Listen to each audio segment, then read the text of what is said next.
G'day YouTube, my name's Lance. Welcome to Bundy Bear's shed. Well, the weather report, 20 to 30 degrees. Last night in the bedroom I actually put the aircon on. I was laying in bed about midnight. I thought, oh, it's bloody warm. So I just flicked the aircon on for a few hours, out like a light after that. So that worked out okay, yeah. And the old dog comes in and right under where the aircon is on the wall, it's sort of over on the wall at the side, so it doesn't blow straight onto the bed, it just cools the room. Well, the old Sansa, she's sleeping down there right under where the vent goes, so she must have thought it was a good idea as well. It's sunny, but it's humid, and there is a little bit of cloud cover. So on Saturday we had quite a bit of cloud cover, but the last couple of days, like yesterday morning, it was cloudy starting. When I got up at 5, and but through the day, through the morning, it got quite sunny and it was quite hot. So I got up early and I worked on that front fence line, pulled all the posts out. God, there's something in bloody eye now from buggering around with tractors this morning. So I went up there and Judy helped. I was on the tractor and Jude we used a lifting sling and just sort of strangled the posts and popped them out, and I've picked them all up and brought them up and put them in between some trees over here, just as a place to put them out of the way for the moment. And it's sort of, it's looking nice up there. Like with all the posts out, I've been able to get the bucket and clean where we're putting the new fence in. And I put a stay in on the corner post, and the corner post, the whole story. And the corner post, I asked the fella up the back, to start off with, the post in my place, and because when we did the fence at the back there, old mate over the back started carrying on and didn't want to help us or didn't want to put money into it or anything, so we just did it. And the same with the fence down the side. But what I did with the fence down the side was where the big round posts are, the back post in the corner there is right on the boundary in the centre pretty well, I believe, and the front one and the ones up the side, where the round posts are, every 10 posts I suppose it would be, where you have the strainers, I've put them into my property, so they're pretty well on the edge of the boundary. And by doing that, I didn't have to worry about him. But anyway, he has pulled all the wire out of it. He pulled the wire out, then he, you ever feel like you're getting stitched up? He pulled all the wire out just to clean through them and, clean around the fence a bit, but he put the wire up the back there somewhere, and rookie mistake, he put it down on the ground and it's all rusted away now. There's no wire to put back in the fence. So anyway, there's another stitch up. And so I put it in my place, and the corner post up the front. So years ago he come and popped a letterbox on it, and I thought, it's just one of those things he does just to, he's got it must be an authority or power thing, but anyway, I left it there. I thought, yeah, good, whatever spins your wheels or floats your boat or whatever. So I think I told you last week that I rang him and told him that I was going to work on the front fence, and I was going to take his letterbox off the fence post, and if he didn't take it off before I got to it, I was going to chop the top of the post off with his letterbox on it and put it over on his bin so he could see it. And I wanted to deal with the post, bring it back down to the length that we wanted, and it was starting to, the moisture was getting into it, and the top 3 or 4 inches of the post was all getting prickly just from water ingression. So the idea was to, and I rang him about it. He was nice as pie. Oh, okay, Lance, yeah, that'll be all right. And I said to Jude at the time, I said, God, that's odd. Usually he's got some big thing and he's yelling at you or something, but anyway,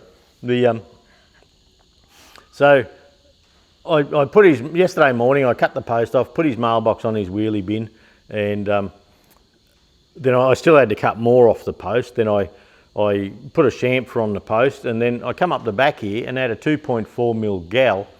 I formed a cap over it, and the gal's that thick that it probably took me an hour or so to do, but I had a 200mm, it's 205mm, but I had a 200mm piece of steel, so I used that as a dolly or as a guide to knock it down. I had to cut it and split it and bring it around to get it round because it was so thick.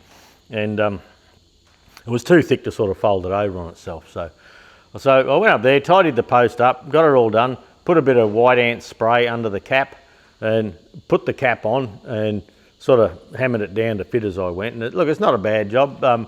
I am actually going to go where I've cut the, where you have the flat top and you've cut the sides so you can overlap bits. I'm going to go up with a little bit of gal paint, this fella here. I'm going to go up with a little bit of gal paint and just do those edges. And so it's all okay. So, and I put a stay in, and where the stay went into the ground, I've put a, going crossways, I've put a piece of sleeper, 200 by about 600, down into the ground. Then I've got a longer, got one probably 500, they're just offcuts, 500, and it's all treated pine, so no white ants, no nothing. So I've put that down, and I've put the stay across, and all you can see is the top of one little bit sticking out of the ground so that the stay isn't actually in the dirt rusting away. So, and I'll put a bit of white ant stuff around there to keep ants from getting up the centre of it and yeah, taking moisture into it and rotting it out. So I put one stay in, pulled the post out, put one stay in, made the cap and all that sort of thing. And there was about noon then and it was bloody hot, and I said to Jude, that's it for the day. I'm just going to go and yeah, have lunch and have a break, you know, have a bit of a break for the weekend. Because one of the club members, John, he was coming through, and the club Christmas party was, Christmas lunch was Saturday lunchtime, so he asked could he stay at home here Friday night. So we had John up the shed here, and he's the fella I do those crosses for the Gladstone Seafarers Centre. So I set him up the corner. We had a couple to burn through the laser, so he did that while we had a chat. So and he stayed the night. Then next day he come up to the shed here because he had a few hours to kill, and he's a electrical fitter, and he's into everything electrical, and he saw my magneto charger, so we ended up spending an hour in the morning with some International Harvester low tension generators, remagnetising them and testing them, and he's the sort of bloke that carries a clip induction voltmeter with him. So he loves that stuff, so he was enjoying himself. So, but yeah, we didn't get anything else done because of that.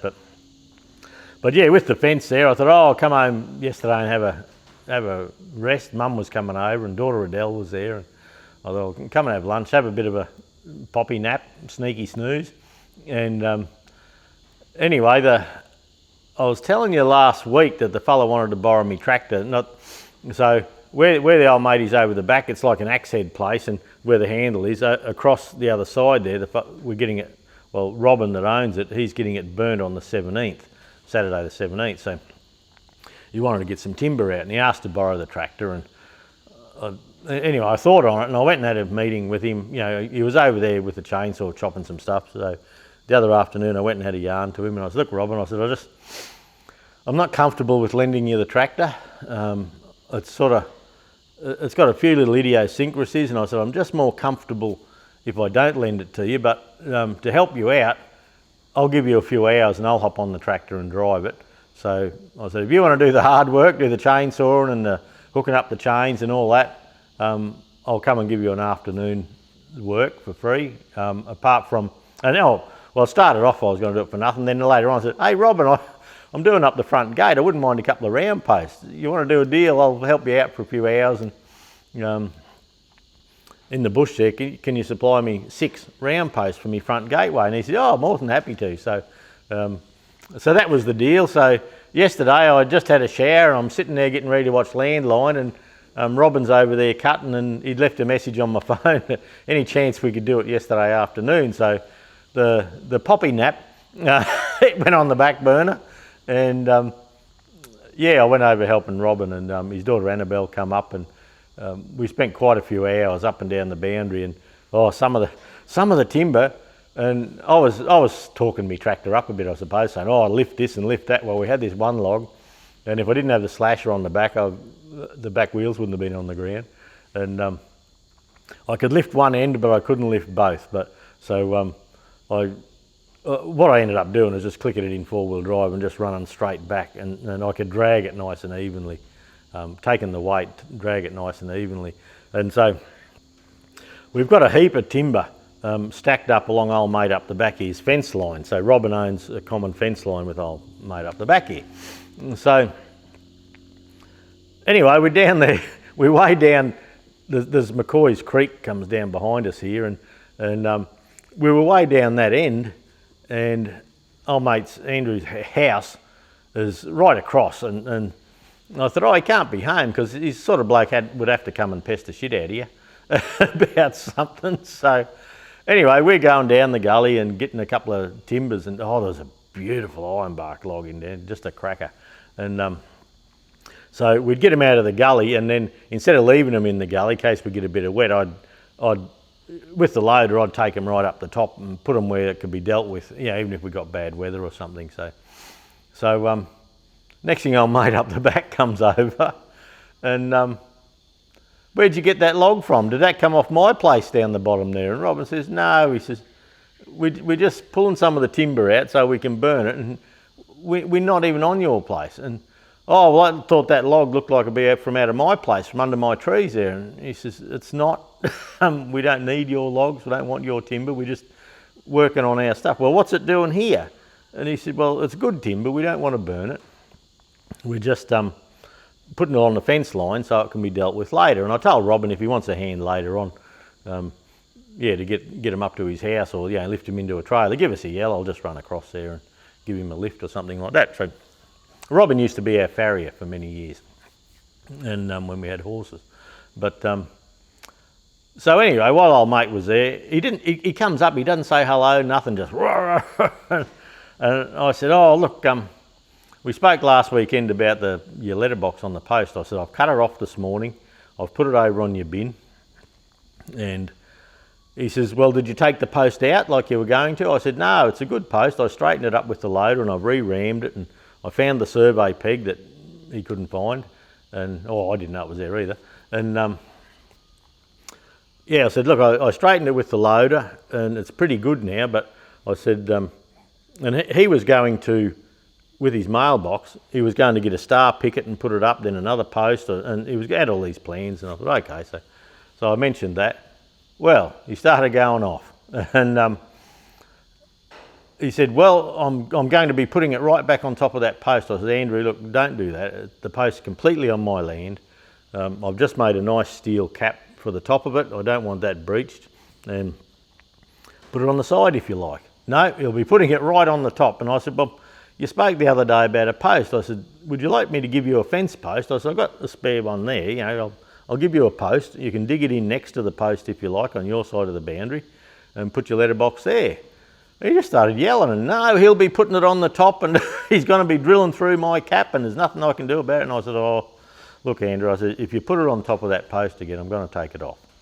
And he said, you can't do that, that's my property. And I said, well, it's my property, and I can do it. And he says, you take my mailbox off that post. He says, I'll be chopping the effing thing off at the ground, and what are you going to do about that? We'll see who owns the post. And I said, well, just do what you feel you got to do, mate.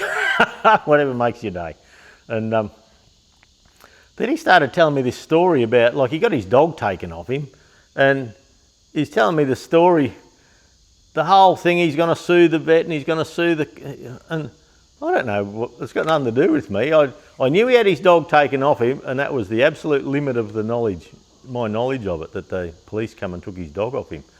But why, and apparently he's had a blue with a vet, but how you have a blue with a vet and you get your dog taken off you by the authorities, I just have no idea. But anyway, it was a black Labrador, and he reckoned someone poisoned it. It had rat sack, but I said to him, his voice was just going nuts, and I said, look, a black Labrador would eat anything, so just, you know, why do you think someone poisoned your dog? Oh, he knows people in the neighbourhood would. Anyway, doesn't matter.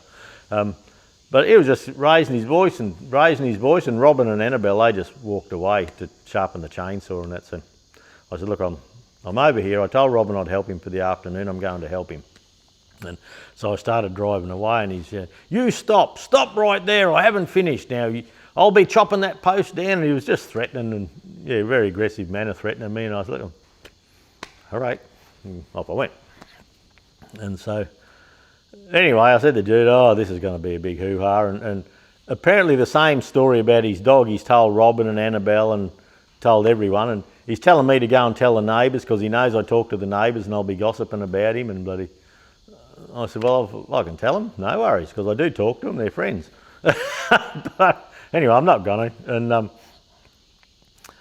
And so then I thought, oh, well, here's a go. So he goes up past the driveway here, looks at his mailbox, picks it up and heads to town, takes it off, whatever he did with it. And anyway, next thing, Jude's out taking the bins out and she says, oh, your mate's over at your fence post there with his letterbox. And I said, oh, well, I said, let him put it where he wants and I'll... And I actually offered to him, I said, when I'm finished the fence, you can put it on the side of the post if you want. But nah, I had to make arrangements for him to fit his mailbox. And I said, oh, won't happen, mate.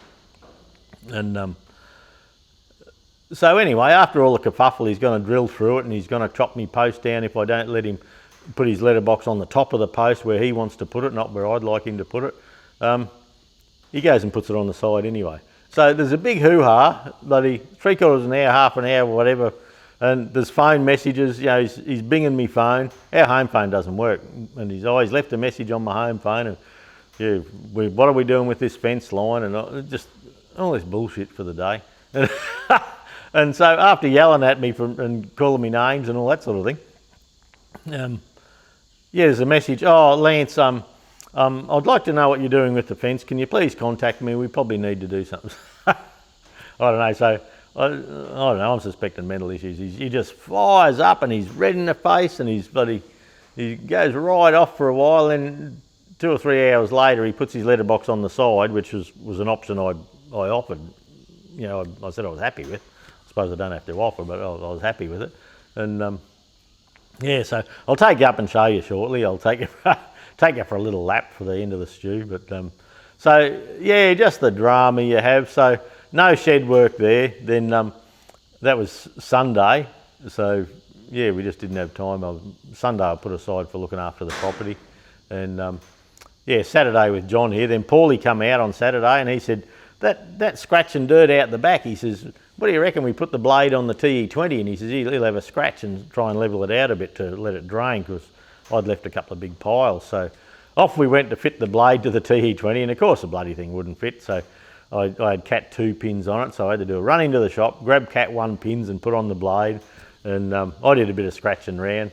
And yeah, Paul loves that stuff, so he jumped on that and he went back and forth buggering around. And I finished putting the gym set together, and yeah, so just a busy week. So Monday today, I said to Jude, this is it. Oh, and the boat trailer, I had a day off through the week to just catch up, but the boat trailer, I got all the wheels on it now. I had to lower the hoist, put the boat trailer on stands, lift the hoist out of the way, put the wheels on, and then put it all on. But I've got all the wheels tech-told and back on it. I've got some more of the trailer painted, but the caps, I bought these greasable caps and they don't fit on. And yeah, funny mob to deal with, but I was going to put the greasable ones just to keep pressure in there, but they supplied the ones I didn't really order, and they said I could send them back, but I thought, oh, well, I'll try and fit them, just to do it. But yeah, you can't fit them. They hit on the end of the stub axle, so they're a shit thing all round, so they might be going back yet, I'll just see.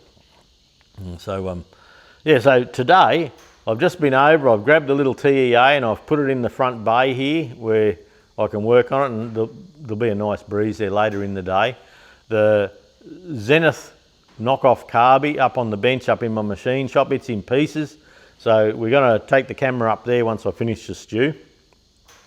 And we're going to take the camera up there and just show you the differences.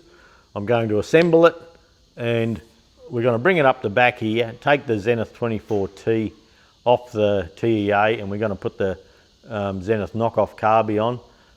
We're just going to see how the tractor runs. I noticed this morning playing around with it, I can bring the throttle down, and nothing happens, then bang. So I must have a sticky governor. It must be just sticking a bit. But once it bang clicks forward, you can back it off, and it seems to work in that range. But right back, it seems to need a bit of a flick. So I probably need to adjust the governor a bit. But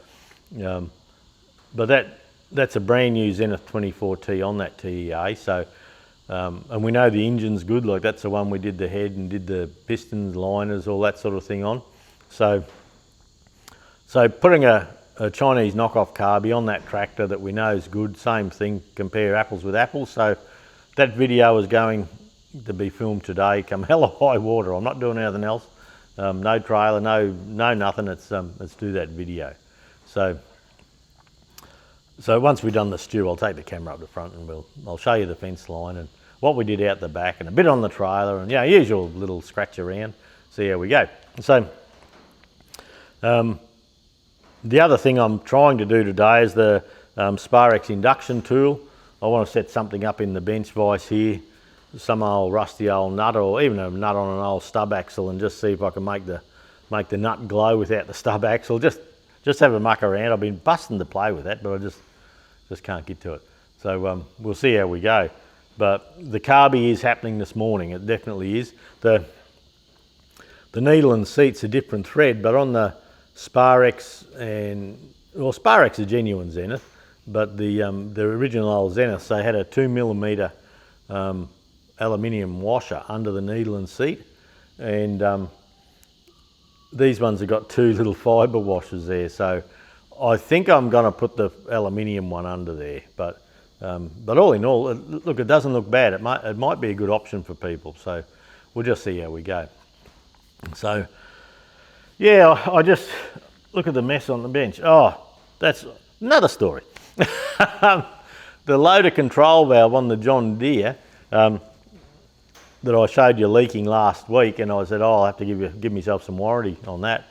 Well, I slid the spool out, and when I did that valve up, the lever was sloppy in the ball, and because I didn't have cover for the tractor for quite some time, I think a bit of moisture must have went in, and when I slid it apart and put new O-rings in, it worked like, a week or two. No worries at all, but it ended up pissing oil out the dump crowd one again. So I thought, right, you don't have to pull the valve off. You can just pull the caps and slide the spool out. So I slid the spool out, and what I'd missed when I'd done it was there's a little rust nick. Must have been a little rust bubble in the spool, and when I polished it, I thought I'd taken the edges off that, but it was still enough that it actually cut the O-ring, same as it was the first time. So I thought, well, I needed to use the tractor this weekend. I didn't have time to overhaul the valve. And look, when you have a valve like that, a quick fix is just grind that out just a little bit, because your spool's buggered anyway, and put a bit of araldite or epoxy in there and let it go really hard. And there's enough surface area on the rest of the spool to support the spool. But all you want is when that damaged piece goes to the O-ring, it just slides in under and doesn't cut the O-ring. So, but that old control valve, I still had to find the new rubbers and all that, and an end cap, and they're $80, and find bits and pieces for it. So I went the option of putting a new control valve on. I put a Bearco one on. I looked at putting the Sparex one on. The one I wanted, they didn't have in Australia at the moment, but they had another one there, and it was a bit bigger. And the reason I didn't go with the Sparex one is that with the Sparex one, they had one kit for it, one detent kit from the other end for it, and that was it. But with the Bearco one, they actually have a seal kit, a new lever kit available. They have different spools available. So for down the track a bit, if I have trouble or it wears out or something like that, the Bearco one gave me more options of spare parts, and I didn't have to go and find a specific hydraulic supplier to do something with it. So I went Bearco. And then of course, this is afternoons through the week and things like that. And the day I had off last week to try and do the boat trailer and get the tractor ready. And of course, I've gone from the original valve had 3/8 BSP tapered threads in it. Of course, the new one has 3/4 UN O-rings. So I scrummaged through all my fittings, had them spread everywhere, found some, but I didn't have enough.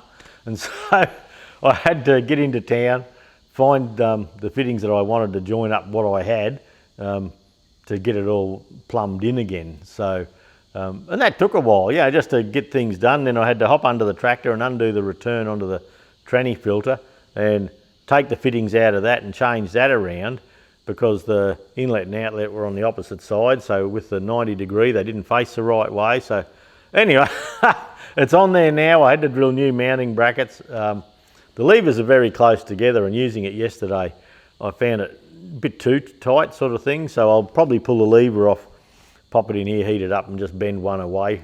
So yeah, so I like one here and one there, so you can feather them as you go. So I'll probably do that and just make it a bit easier. And the other thing I'm not keen on the valve is they've got the knob on the top, but the top is flat and it's quite a sharp edge. And I found yesterday using it, that sharp edge, it'd be nice if that was a bit smoother. So they might come off and have a quick little visit with the belt sander. See how we go. I haven't tried, the old levers were fine. They might screw straight in, who knows. So yeah, there's a new control valve on the 1640. It worked well as we worked all yesterday afternoon. We were over there for quite a few hours helping them out. So that job's done. I'm glad it's done. I just get these jobs piling up and piling up and piling up. And yeah, I've got to have an extra day off. Like I said, I took an extra day off last week just to play catch up because we went away the weekend before. So anyway, but look, that's it for this week. That's a week in the life at Bundy Bear's shed. Never a dull moment, I tell you. And yeah, I sort of think some Sunday hours I like to have a bit of a sneaky snooze, but none of that. So I'm feeling a bit worn out at the start of the week. So imagine what I'll be like at the end of it. So anyway, see how we go. But yeah, look, thanks for dropping by. I'll go handheld for a bit. I'll just show you a bit of a snoop around on what we're up to. And yeah, we'll catch you all next week, eh? Well, there's the blade that we put on the back of the TEA. And it's a 756 port multi, and they're a great blade. They have this angle adjustment up here, so you can do the angle. Well, they have angle down the bottom, and the top would be tilt, I suppose. And then with the pivot here, below that post is a pivot, and with that pivot you can have it way out the side. But that pivot is seized. Has been for ages, but these two other ones work. But you can see I had to put new pins on. That was a raid on Queensland Tractor Spares, and yeah, it's certainly handy to have your own warehouse. So this is a Bearco top link, just an El Cheapo, and I don't know what sort of problem it is, but this here, that was a Quality Tractor Parts link here. And when you put the Bearco top link in, I had to actually grind it around because it was hitting up here. And even though the pin would go in, I'd lift it up and it'd go clonk, clonk because it was a bit fatter. So I had to put that on the belt sander and yeah, take it down a little bit. So anyway, that did the job okay. With that blade on the back, the hydraulics were very noisy. Now, you know, I did the pump up, put new bushes and all that, but boy, it got a rattle up, rattle, rattle, rattle, rattle. So just the nature of the beast, I suppose. But yeah, I'll come up over here. I've got it in the bay here, and the idea today is once I've got that other carby going, we're going to pop that carby off, and we're actually going to put the Chinese one on to see. That handbrake thing I bought from overseas, that's good. I'm enjoying that. And yeah, there's a downswept exhaust and a little heat shield there. So it's a good tractor. Hadn't got much in the way of brakes. I never did the brakes when I did it.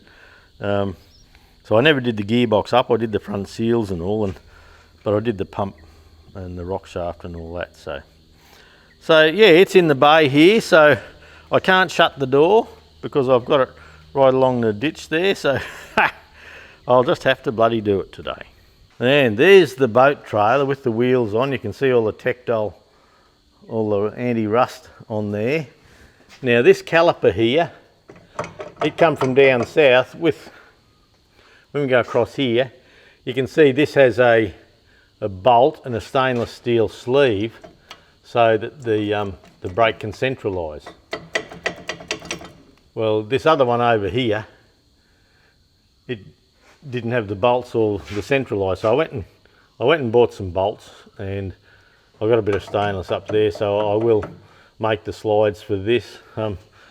It seems with some of this cheapest trailer stuff, near enough seems good enough. I don't know, it sort of gives you shits a bit, but yeah, we'll just have to see. But and I reckon on the wheel there, I wasn't 100% sure that the nuts were sitting in the grooves properly. Big long studs, but I'm going to just leave it like that for the moment and put a cap on and take it for a run. Then I'm going to retension the bolts, and then, well, I might pull them off and just see where they were touching. The studs are long enough for lock nuts on them, so I'll probably do that, and we'll see how we go. But the boat trailer's going okay. Now if we come out here,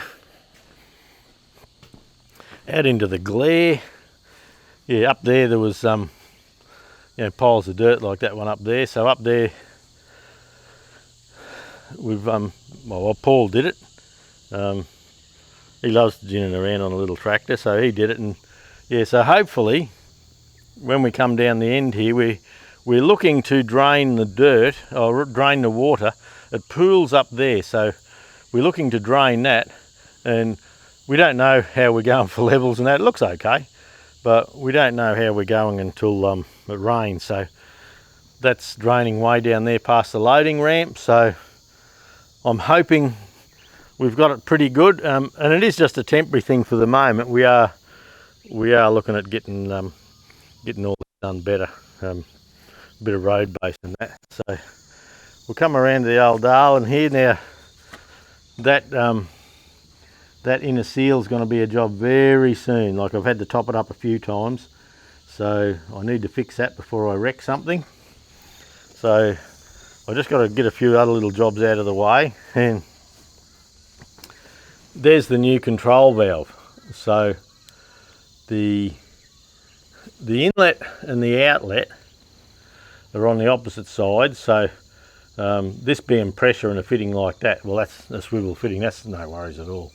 The one on the other side that goes right down, it comes down into there, down under, and onto the transmission filter down there as a return. So that was a bit of trouble. Then yeah, I've got a UNO ring to 38 BSPT fitting there, then a BSPT male to female, just to give us clearance to come up over the top and use the old hoses without buying all new hose ends. And most of this stuff was in my box of tricks and test fittings and all that, so I'll probably need some one day and won't have them. And then the relief valve here, yeah, it was interesting, and I may even show that when I get a chance, is these are set at 2,000 pounds per square inch, and the front pump here, the front hydraulic pump in there, that's set at around 2,300 psi. So what happens is when a John Deere like this is working okay, you hear the pump rattle a little bit at the front on the coupling, and you can hear it de-stroke. You can actually hear the engine change notes. So when I started it up, you could hear it working, and I just left it for a bit, but you could feel the heat just starting to build in there. So I've undone the lock nut, screwed this right in till it touched, then backed it off a turn. No idea what pressure it's on. I think it's not quite as much as the old valve really. And yeah, so you screw that in, and as you screw that in, and the pressure to pop it off the relief is higher than the de-stroking of the pump, you can hear the pump de-stroke, so you're not cooking all your oil up. So that worked okay. But yeah, there's those little knobs at the top there, and they get quite sharp on your hands. So, and they're very close together. So yeah, they're only sort of, oh, you can fit one finger in between them, but yeah, they're very close together. So I think I will just bend one in a little bit and see how they go from there. But yeah, look, it did a good job, the little loader, and it got a grease up and a bit of a service before we went. And yeah, but that's a new valve. The old valve, I don't know what I'm going to do with it. Probably take the fittings out of it and leave it at that. So there, that's part of what we got up to. Okay, we're up the front here again, and yeah, that's the post I all straightened up, and that's the little cap I made for the top of it, so that should keep the moisture out nicely. These little gaps here we're going to reseal or just paint with gal. That's white ant spray. There's old mate's letterbox, and he's put a couple of brackets on there, and no, that's all right. Doesn't really worry me, any of that stuff. I will loosen them off when I've got to put the wire on, so I can bring the wire out around. Yeah, I might have to put netting out there, so I'll just pull it off and put it back on. That's no worries. And I've got the stay-in, which is an old rail, an old fence rail. So put that on, that's in good nick. And yeah, so I've got the stay there. There's actually a screw inside the stay so it can't move off. And yeah, there's a 600 wide going across that way, and then that one going down, and all rammed, and hopefully we get a bit of rain, and I'll come and re-ram it. Busy little road this morning, everyone's going to work. So here's and that's the new fence line. That's what we're going to put, starting here, going right up to the other end there. So yeah, so we'll put some pickets and some nice netting in, and yeah, make it look nice. See how we go.